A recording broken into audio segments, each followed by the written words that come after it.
પ્રેમ કોને કહેવાય બાબુ? પ્રેમ છે ને 28 અક્ષરનો મંત્ર છે. પ્રેમ ને વાચા હોત તો જગત જોગી બની જાત, હલકી ને હિમાળે જાત, પછી ભગવા ફેરી ભૂદરા. કોકના ઘરમાં ભડકા કરવા એને પ્રેમ નો કહેવાય, એ વેમ છે. પ્રેમમાં તો મારા નાથને પ્રગટ થવું પડે, ઈશ્વરને તમારી ઝૂંપડીએ આવવું પડે. એક દુર્યોધનના 32 ભાતના ભોજન મૂકી અને વિદુરની ભાજી ખાવા જતો હોય તો આનું નામ પ્રેમ. અખિલ બ્રહ્માંડના માલિકને શું તૂટો હોય કે ભાજી ખાવા જાય? કૃષ્ણ પરમાત્મા 11 વર્ષ અને 52 દિવસ ગોકુળમાં રહ્યા અને પછી મથુરાથી સમાચાર મોકલ્યા કે અમે કૃષ્ણને તેડવા આવી છીએ.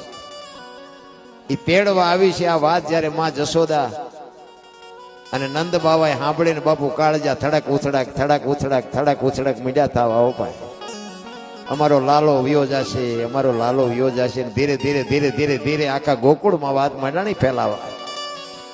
કૃષ્ણને તેડવા આવે છે, કૃષ્ણને તેડવા આવે છે. એ ગોપીઓ મંડી ગાંડી થવા, ગાયું ખડ નથી ખાતી, કૂતરા ભાવવા મંડી ગયા, રોટલો નથી ખાતા. બાપુ પ્રેમ કેવડો કર્યો છે. અને અહીંથી વસુદેવે કીધું કે હું અક્રૂરને રથ લઈને મોકલું છું, કૃષ્ણને મોકલી દેજો. અને રથ અહીંયાથી રવાના થઈ ગયો અને માને ખબર પડી કે રથ નીકળી ગયો ગોકુળ મથુરામાંથી ગોકુળ આવવા માટે. માને એમ થયું કે ભારે કરી, હવે હું કરું? કૃષ્ણને મનાવે છે, કૃષ્ણ